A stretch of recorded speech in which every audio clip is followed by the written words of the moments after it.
ঠাম্মা বানিয়ে দিল সোয়েটার তার নাতিকে। এই দেখো আয়ুষ টিপ পড়েছে। কটা টিপ পড়েছ? গুড মর্নিং বন্ধুরা, তো ওয়েলকাম। আমি টুম্পা, বেঙ্গলি রহন শাহনে তোমাদেরকে অনেক অনেক ওয়ার্ম ওয়েলকাম জানাচ্ছি। বৃহস্পতিবার সকালবেলা ব্লগটা স্টার্ট করছি। একদম গরম গরম ওয়েলকাম। খুব ঠান্ডা, প্রচণ্ড ঠান্ডা, মানে এত ঠান্ডা ভাবতে পারিনি যে এতটা ঠান্ডা হয়ে পড়বে এই বছর। এত হাওয়া দিচ্ছে কয়দিন থেকে, মানে আর নেওয়া যাচ্ছে না, আর পারছি না। হিটার চালিয়ে চালিয়ে রাখতে হচ্ছে, প্রচণ্ড হাওয়াটার জন্য বেশি কষ্ট হচ্ছে। রোদের তো নামনিশান নেই। তো আমি এখন বললাম এর আগের ব্লগে যে আমি সকালে উঠেই স্নান ধান করছি। আর ওই যে পেছনে দেখছে ওটা আমার বাবা মা। শ্বশুর শাশুড়িরও এরকম একটা বাঁধানোর ইচ্ছা আছে আমার। তো প্রচণ্ড ঠান্ডা, মানে নিঃশ্বাস নিতেও ঠান্ডা লাগছে। সব কাজকর্ম দিলে হাত তো বরফের মতো ঠান্ডা হয়ে আছে। আর কাজ করতে বসেছি, জামা কাপড় লাটকে লাট ভাঁজ করতে বসেছি। একতরফা ভাঁজ করে ঢোকালাম। আর এইখানে এই দেখো, দেখছো এই যে এগুলো আলমারি থেকে বার করলাম। আয়ুষের এই তাকটা না একদম অগোছালো হয়ে গেছিলো। আয়ুষের যেখানে জামা কাপড় থাকে, মানে রাখতে রাখতে অগোছালো হয়ে যায়। এই যে এই তাকটা এখানে এত অগোছালো হয়ে গেছিলো, মানে ঢিপি ঢিপি হয়ে গেছিলো জামা কাপড়গুলো। তো এগুলোই এখন একটু গুছিয়ে রাখবো।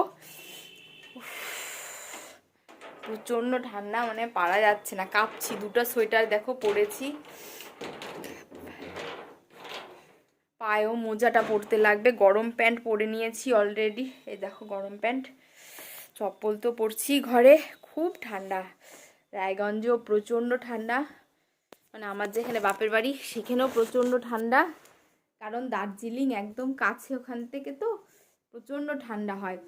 শিলিগুড়িতে এত ঠান্ডা হয় না, কারণ শিলিগুড়িটা এরকম নিচে আর পাহাড়টা এরকম ওপরে, এইভাবে আসে হাওয়াটা। আর রায়গঞ্জটা এখানে ধরো, এই জন্য হাওয়াটা এইভাবে আসে, একদম প্রচণ্ড ঠান্ডা। এখানেও প্রচণ্ড হাওয়া, মানে কালকে রাতে আমি অনেক দেরি করে ঘুমিয়েছি, মানে ঘুম আসছিল না দেখে। আর বাইরে শুনতে পাচ্ছি সর সর সর সর করে ঘূর্ণিপাকের মতো হাওয়াগুলো ঘুরছে। আর এই দিকটা যেহেতু আমার পশ্চিম দিকে শীতকালে বাপরে প্রচণ্ড ঠান্ডা হয়ে যাচ্ছে। ঘর জানলাতে এরকম ফাঁক করা যাচ্ছে না, এই রকম অবস্থা। তো তোমরা কেমন আছো শীতে? কোথায় কীরকম ঠান্ডা পড়ছে, বা কোথাও কম ঠান্ডা?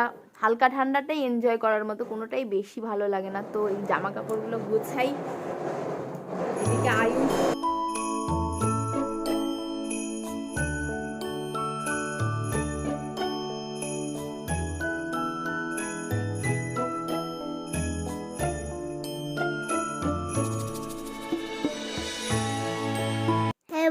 হ্যালো। আর এই দেখো আয়ুষ টিপ পড়েছে। কটা টিপ পড়েছ? 1 2, দুটো টিপ। হ্যাঁ দিদিছে হেমনি শেষ। কেমন আছো বলো? কেমন? হ্যাঁ, কেমন আছেন বলো?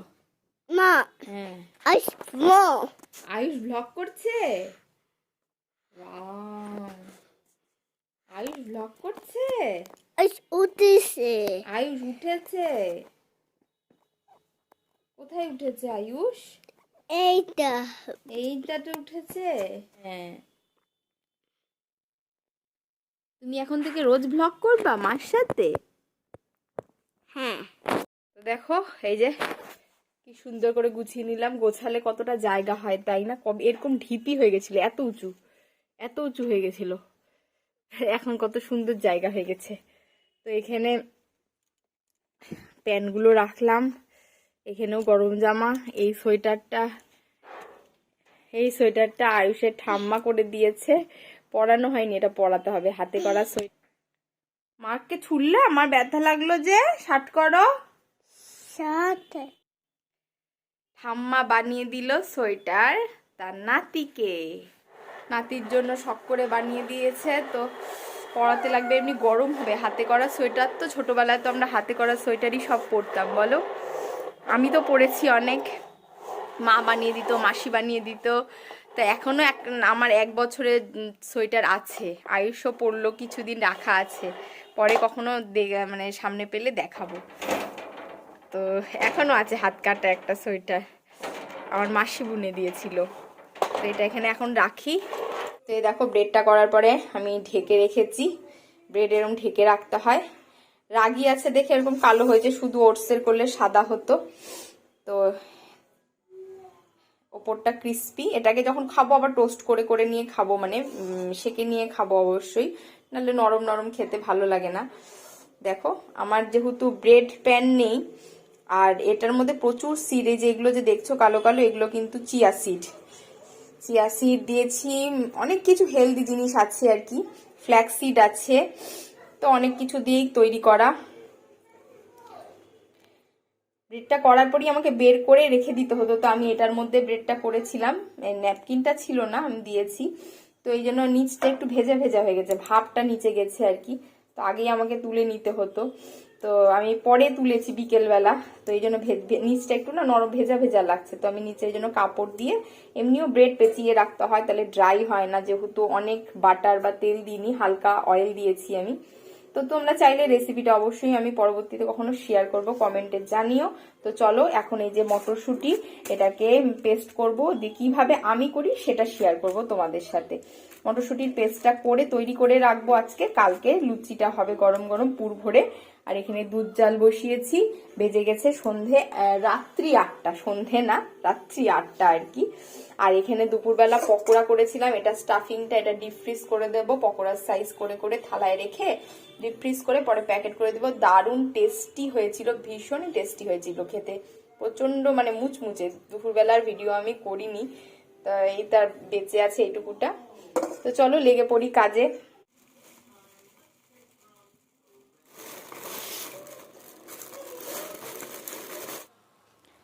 তো দেখো এখানে আমি মটরশুঁটিটা নিয়ে নিয়েছি, আদা আর কাঁচা লঙ্কা দিয়ে পেস্ট করে নেব। তো পেস্ট করা হয়ে গেছে, সামান্য একটুই জল দিয়েছি। আর এই হিংটা আমি ব্যবহার করি, এটা 3 বছর হতে যাচ্ছে, খুব ভালো। আর কয়টুকু কোয়ান্টিটি লাগে দেখেছো, খুবই কম লাগে, একদম অল্প একটু দিলেই গন্ধ ম করে গোটা ঘরে।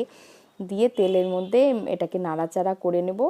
আর একটু ধনে বা জিরে গুঁড়ো দিতে পারো, আমি একটু ধনে গুঁড়ো দিলাম, সামান্য একটু গরম মশলা গুঁড়ো, গোলমরিচের গুঁড়ো, নুন, মিষ্টি দেবে। আর এটা যদি তাড়াতাড়ি একটু টাইট করতে চাও, অনেকক্ষণ ভাজতে লাগে তো সময় কম থাকে যদি, তাহলে একটুখানি ছাতু দিয়ে দেবে, ছোলার ছাতু। আর না হলে সময় থাকলে ধীরে ধীরে এটাকে ভেজে ভেজে একটু শুকনো করে করে, একদম ঝরঝরা করবে না, যাতে গোল পাকানো যায়, এরকম করে নামিয়ে নেবে। তা আমি ওইভাবে নামিয়ে নিয়েছি। এবার নিয়ে নিয়েছি টমেটো, আদা আর 1-2 কোয়া রসুন, এটাকে পেস্ট করে নেব, কারণ আমি একটা আলুর তরকারি বানাবো, আলুর দম মতো, একটু ঝোল ঝোল মতো। তো গোটা মশলা, গরম মশলা ফোড়ন দিলাম, আর জিরে মৌরি ফোড়ন দিয়েছি, সেটা দেখানো হয়নি। টমেটো পেস্টটা দিয়ে দিয়েছি, দিয়ে ভালো করে কষে নিলাম। একটুখানি কাসুরি মেথি দেবে, ডিটেলে আর দেখালাম না, আমি বলে দিচ্ছি কি কি দিয়েছি। আর আলুটাকে তো কেটে রেখেছি, দিয়ে ওইভাবে গরম মশলা একটু লাস্টে দিয়ে, নুন মিষ্টি দেবে না, জাস্ট নুন দেবে, দিয়ে আলুগুলো দিয়ে কষিয়ে মটরশুঁটি দিয়ে নামিয়ে নেবে। 2টো সিটি আমি দিয়েছি, তাহলেই হয়ে যাবে। আর দেখো ব্রেডটা কথা বলতে বলতে কেটে নিলাম, খুব সফট হয়েছে, গ্লুটেন ফ্রি ব্রেড। তো অনেক দিন থেকে আমি যেহেতু ব্রেড খাই না, খুব খেতে ইচ্ছা করছিল, আর সেই জন্যই আমি ব্রেডটা নিলাম। আর এটা এখন টোস্ট করে নেব, ভেবেছিলাম স্যান্ডউইচ মেকারে করব, তো পরে আর করিনি স্যান্ডউইচ মেকারে, ওই 2টো ছোট ছোট ব্রেড আবার স্যান্ডউইচ মেকারে করব, তো আর করা হয়নি। তো চলে এসেছি অলরেডি নেক্সট ডেতে, তরকারিটা লাস্টে আর দেখানো হয়নি। তো এই যে আলুর দম রাতেই করে রেখেছিলাম, ঝোলঝোল মতো, খুব টেস্টি হয়েছিল খেতে। ভাজা মশলা থাকলে একটু দেবে, প্রেসারে দিয়ে সিটি দিয়ে নেবে, 2টো সাথে সাথে হয়ে যাবে, আর নাহলে কড়াইতেও করতে পারো। আর ওই যে কড়াইশুঁটি দিয়ে কচুরি আর কি, সেটাও দেখানো হয়নি, যেহেতু মাসি ওখানে কাজ করছিল। তো এই তো খাওয়া দাওয়া করছি, এদিকে সকালবেলা রান্না আর দেখানো হয়নি, কচুরিটা করানো, লুচিটা, যেহেতু রান্নাঘরটা খুব ছোট। আর আয়ুষ এদিকে নাচানাচি করছে টিভিতে গান শুনে শুনে। চলে এসেছি দুপুরবেলা তৈরি হচ্ছে দেশি মুরগির ঝোল, মানে একটু কষা কষা করে, একদম পাতলা ঝোলও না, আবার একদম খুব কষাও না, মিডিয়ামভাবে তৈরি হচ্ছে, যেটা আমি তৈরি করছি। আমরা ব্রয়লার বেশি খাই না, আমরা দেশি মুরগিটাই খেতেই বেশি ভালোবাসি। তো তো দারুণ ব্যাপার, গরম গরম মুরগির মাংসের ঝোল আর ভাত খেয়ে নিয়েছি দুপুরবেলা। তারপরে চলে এসেছি সন্ধেবেলা। দেখো চা করে ঢেকে রেখে দিয়েছি, এখানে মাখানা ভেজেছি, এটা হলো ফ্রোজেন নুডলস, গ্লুটেন ফ্রি আমার। এই দেখো ফ্রিজ থেকে বার করেছি, ডিপ ফ্রিজ থেকে।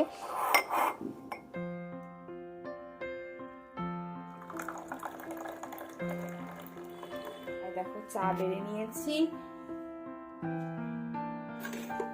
এখানে আমার সমস্ত বাসন মেজে রেখে দিয়েছে, এগুলোকে গোছাতে হবে। তো এখান থেকে নিয়েই, প্লেটটা অনেক পুরনো হয়ে গেছে, প্লেটটা আর কি ছোট্ট মোট্ট।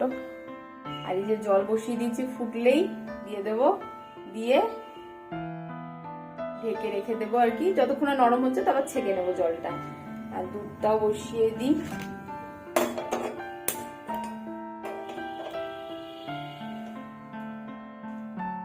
জলে ভেজে মাখানা লোহার কড়াইতে করেছি, গরম আছে, এখানে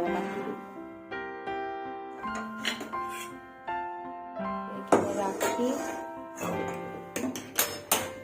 আর এটা করেছিলাম জিরা মৌরি জোয়ানের জল, কারণ একটু গ্যাসের প্রবলেম হচ্ছে আমার। তো চলো চাটা দিই।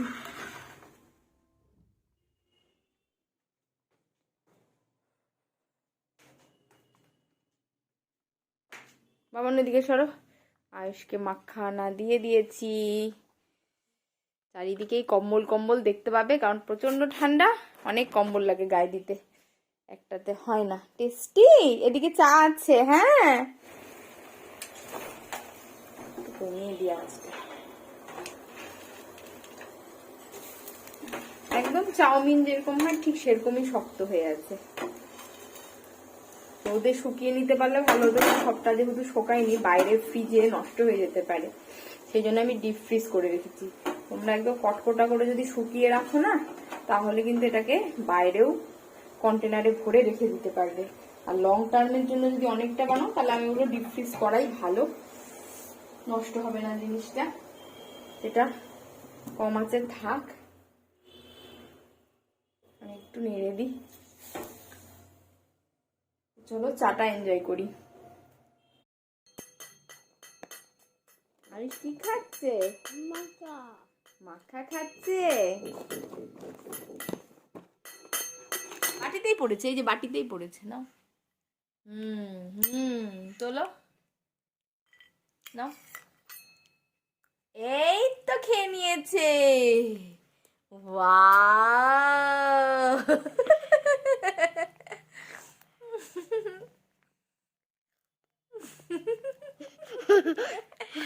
আর এই যে আয়ুষের ঠাম্মার সোয়েটারটা পরেছে, কি সুন্দর লাগছে কালারটা, বলো কালারটা খুব ভালো হয়েছে। শুধু গলাটাই একটু ডিস্টার্ব, মানে এরকম গলাটা, তো এটাই মানে সোজা চেন হলে ভালো হতো। বাবা বাবা চা আছে, চা আছে। তো চাটা খেয়ে বেশ, ওটা অনেকটাই রাত্রি, 9টা 9:30 বাজে। তিল রোস্ট করছি, কারণ রবিবার, কারো জন্মবার নেই, সেই জন্য তিলটাকে ভেজে নিচ্ছি। যে কোনো দিন তিল ভাজার নিয়ম নেই আমাদের এখানে, মানে আমার বাড়িতে আর কি। ছেলেরও জন্মবার, সোমবার শনি মঙ্গলবার এসব করা যায় না বলে তিল ভেজে রাখছি। সামনেই পৌষ সংক্রান্তি আছে, বিভিন্ন রেসিপি করব, তো সেই সব জন্য তিলটাকে ভেজে রেখে দিচ্ছি। আর এখানে নুডলসটা নর্মাল যেভাবে করে সেভাবেই করছি, কিন্তু একটু ওভার কুক হয়ে গেছে, কারণ আমি সিদ্ধ বসিয়ে দিয়ে চা খেতে চলে গেছি আর এদিকে ভুলে গেছি। তবু এটা ময়দা না বলে একদম গলে প্যাক হয়ে যায়নি, কিন্তু ছোট ছোট করে ভেঙে তো গেছি, আগে থেকেই ভাঙা ছিল। তো যাই হোক, মশলা টশলা দিয়ে করেছি, খেতে ভালোই হয়েছিল। এদিকে ভাতও গরম করছি, রাতের খাবার খাবো। তো ভিডিওটা এখানেই শেষ করব বন্ধুরা। ভালো লাগলে কিন্তু অবশ্যই লাইক করো, শেয়ার করো, আর সবচেয়ে বড় কথা সাবস্ক্রাইব করে বেল নোটিফিকেশানটাকে ক্লিক করো নিউ ভিডিও নোটিফিকেশানের জন্য। আমি অল্টারনেটিভ ডেতে ভিডিও দেওয়ার চেষ্টা করি, ডেলি লাইফস্টাইল ভ্লগিং করি, এবং যা কিছু করি, ডিআইওয়াই করি বা কুকিংই করি, সব কিছু তোমাদের সাথে শেয়ার করছি, করবও আগামীতে। তো পাশে থেকো শুধু। আর এখন গুড নাইট বলবো, ভিডিওটা শেষ করব। এই যে গুল্লুও চুপ করে বসে আছে ঠান্ডায়।